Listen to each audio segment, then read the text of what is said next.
Hello to all of our viewers listening or watching. Thank you so much for joining us today on the episode of the W.H.A.T podcast, where we focus on wellness, healthcare advocacy, and transparency. I'm Lacy Myers, a second-year Doctor of Pharmacy candidate from Tampa, Florida, and I have the pleasure of interviewing a few lovely ladies of the National Society of Black Women in Medicine. Do you guys mind introducing yourself, just your name, major, year, and where you're from? Yes. Greetings, everyone. I am Rylee Franklin, a first-year Doctor of Pharmacy candidate hailing from Los Angeles, California. Greetings. I am Talica Duroseau, a fourth-year biology pre-med major hailing from Miami, Florida. Greetings, I am Kamille Buck, a first-year Doctor of Pharmacy candidate hailing from St. Louis, Missouri. Greetings, I am Sanaa Hines, a first-year Doctor of Pharmacy candidate hailing from V229, Danvers, Georgia. Okay, pharmacy holding it down. Okay. Yes. Okay, so this next question is kind of just like a fun question to try to see your personalities. A lot of times interviews, we kind of get this question, so don't think too hard about it, just whatever flows naturally. But it's, if you could be a fruit, which fruit would you be? I think I would be a watermelon because from the outside, you wouldn't see all that I have to offer, but once you get to know me, you'll learn more about me and see what I really can bring to the table. Like sweetness on the inside, okay. Yeah. And for me, I would be a banana. I love banana now-and-laters and banana Laffy Taffies. They're one of my favorite candies, and I still have some in my drawer from Halloween. For me, I would say a mango. Mangoes are my favorite fruit. They're juicy, vibrant, healthy, nutritious. So yeah, I'm going to say a mango. I would say peach because I'm allergic to peaches. Oh. And so I don't know the possibilities that they may have, but I would like to explore. Okay, these are really great answers. Yes. So next question will be for you, Ms. Rylee. Could you explain your organization to learners who might be unfamiliar with your work on campus and in the community? Yes. So the National Society of Black Women in Medicine is an organization that strives to bring together collegiate women of all healthcare and STEM majors to make sure that we're having that community, being able to build each other up, and then progress through our academic careers and our future professional careers. Okay, sounds lovely. And for you, Ms. Talica, how did you get connected with Black women in medicine? Well, actually, my friend, her name is Gabby, and she actually was a part of Black Women in Medicine, and she introduced me to what they do on campus. I recall her posting a picture or her recalling, telling me a story about how she was helping building houses, and I found that really nice and inspirational. I come from a really humble background, so to see, Black women in medicine give back to the community was really inspiring, which is why I joined the organization. Wow, it's beautiful.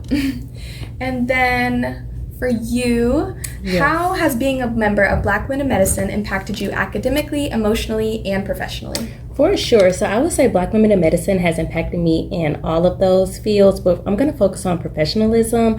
I would say professionally, Black Women in Medicine has helped me grow as a leader. I do serve as community service chair. Okay. So being able to put out service initiatives and collaborate with like-minded women, especially Black women, to see how we can positively impact the community has definitely shaped me. I will also say just the essence of community, being together, going out in the community and serve.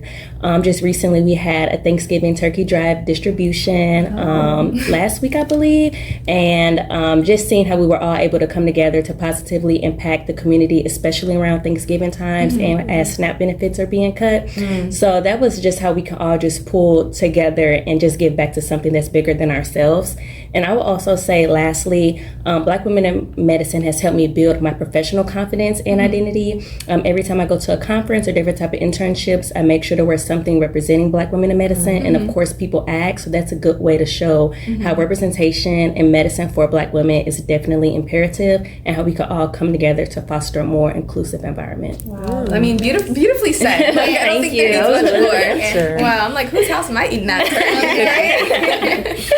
And then for you, Ms. Sanaa, what does community and sisterhood look like for you within this organization? Well, it's hard to top that answer. Right. But alongside Kamille, I also serve on eWork for Black Women in Medicine as the membership director. And just during this reign, I would have to say that sisterhood and community have to coexist. We are now trying to implement within the new girls and just the general body members who are already into the org. We're trying to implement that you have to have the sisterhood first to join, to have that intimacy, to have to know each other on something other than a professional level. And so when you do get out into the community, you can have that bond and you can share that spirit and that wholesomeness, you know. So they have to coexist, especially now as being the membership director. I try to instill that into the girls, even the girls who are already in the org. I try to instill that sisterhood, so when they do go out, they're not only representing the organization, but they're representing something that's bigger than themselves. I mean, listen, that's beautiful. That's beautifully well said too. Yes. I mean, yes. And I mean, in healthcare, community's the pillar of healthcare. I mean, this is why we get into it. This is why we do it. So, well said. My next question for you, Miss Rylee. What's one thing this organization provides that you can't find anywhere else? I would say, from being a part of this organization for over a year at this point, I have been able to meet just a variety of people who I feel in a lot of different organizations that are not STEM-based, you're not able to meet those people on the same path as you, which I would say this has very much been a different field for me. Just being able to make those connections, especially like at conferences that we've had, being able to bond all over the country and have that, that national level of community. Especially, I would say, being able to connect with our founders is something that is a lot different than other organizations. Because we're not very far removed from them.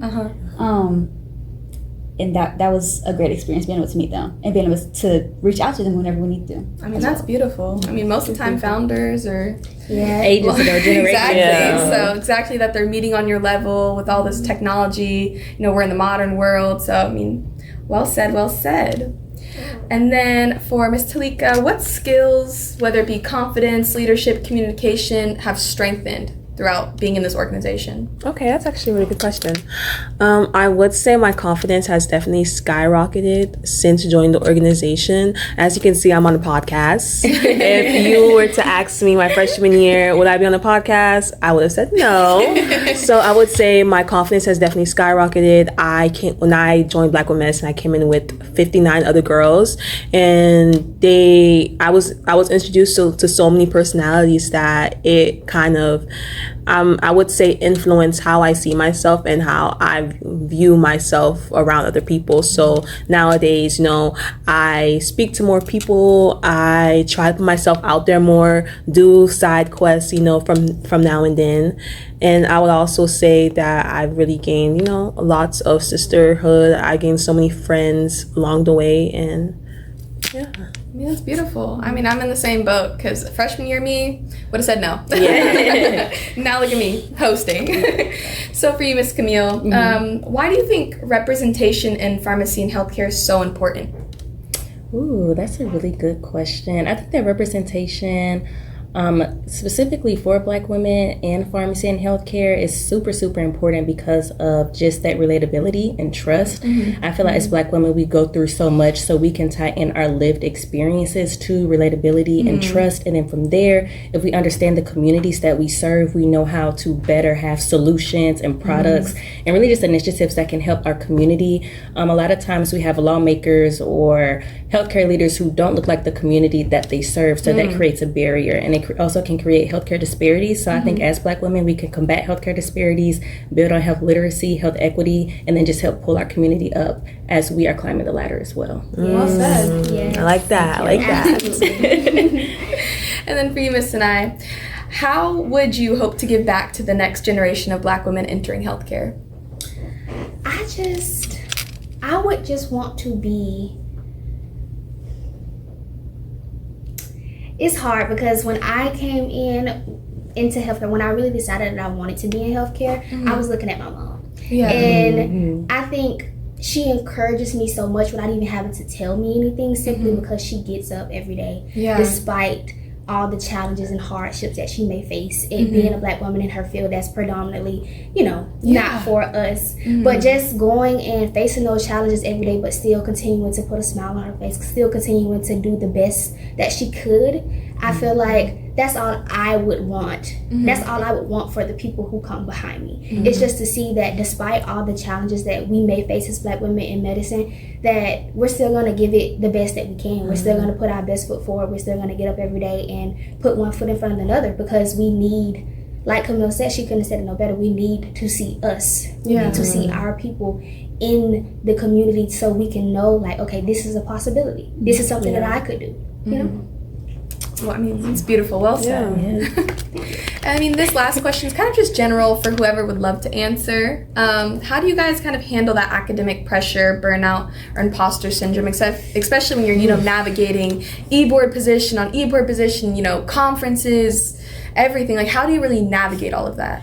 I would like to answer that. I'll answer as well. 'Cause this I been a would journey. say it's really important to make sure that you're staying true to yourself. Yes. Which is, you know, participating in your hobbies, making sure you're talking, you're meeting with your friends often, and doing self-care things when you're not at school, at meetings, at events, all that, because the burnout happens really quickly, and it's really strong, and it can have a really negative impact on everything at one time. So just being able to sit in it, and also being able to learn how to regulate your emotions, Yeah. because that is one thing that has helped me, is just having to learn myself, Yeah. because then you know what you can handle and What you can't. and what you Right. Yes. Yes. And you had something to say? Kamille? Yes, I would say for me, pharmacy school has definitely been humbling. Yeah. I always knew I was smart, but pharmacy school has definitely gave me a run for my money. Yeah. But I would say for sure, burnout is real. I would say how I kind of work through it is I really just talk to God and pray to God. I don't think that He would bring me this far to leave me, so I have to have my faith and put my trust in Him, because it's definitely long nights, early mornings, doubting myself. But just know that everybody, if it was easy, everybody would be doing it. Right. But everybody's not doing it because it's hard and it requires a different level of determination and strength. So to Rylee's point, definitely self-care. For me personally, retail therapy, Yes. but you know, but definitely self-care, hanging out with friends, maybe going to have a pick-me-up, getting my feet done, a pedicure, or my nails done, going out to the movies, just doing anything that can put a smile on my face aside from school, because it's important to have that balance so you don't just kind of one consumes the other. So definitely having a balance, self-care, praying, even yoga. I like to work out, so just anything that can just kind of just be something just supplemental to pharmacy school. Yeah. Let me know. I got a yoga mat. Let me know. Yes. I would also like to answer this question. I'm not on, you know, Black Women Medicine e-board, but I am on another organization e-board. And recently I have been feeling really, really burned out because I'm taking so many classes and I have so many things to juggle. But, you know, something that has really been pushing me forward is, you know, I'm a first generation student. So my family does come from essentially nothing. So one thing that really pushes me is knowing that my family is betting on me to get, you know, to become a doctor. They're betting on me to further my education, to get that job so I can, you know, realistically help them out in the future, and, you know, help them with their funds and help them with their lifestyle. So that's what's been helping me, you know, knowing that I can potentially help my family in the future. I mean, So, yeah. Like I said before, well said, y'all. I mean, there's definitely a difference between pressure, and pressure can be good to help motivate you and push you to where you need to go. But it's also, like they said, good to prioritize that self-care and taking time to know, hey, this is me, my life. Let me just kind of navigate that. So, I mean, do you have anything to add tonight? Anything? I mean, No, I agree. Okay, so I mean, I guess my last little tidbit before we close out is, do you guys have any advice for any viewers who might be listening? Any kind of like little last memento thing you want to throw in there? Like I said, stay true to yourself. In everything that you do, you are your top priority. Anything that you do should reflect your morals, your values, and who you want to be. Yes. You know, when you matriculate into whatever career field you want to go into, because that, at the end of the day, you know, it all starts with you. Beautiful. For me, I would say, you know, never give up. Rejection is redirection. You know, always put your faith in God or any religion you do believe in. So I would, just never give up. Always put your best foot forward. Always try out for things that, you know, you'll never try out for. You might get rejected, but you could just try another time, you know, but yeah. I would say, just to add something on, just to find your passion and know your purpose and build on top of that, and just become the best version of yourself that you can be. Well said.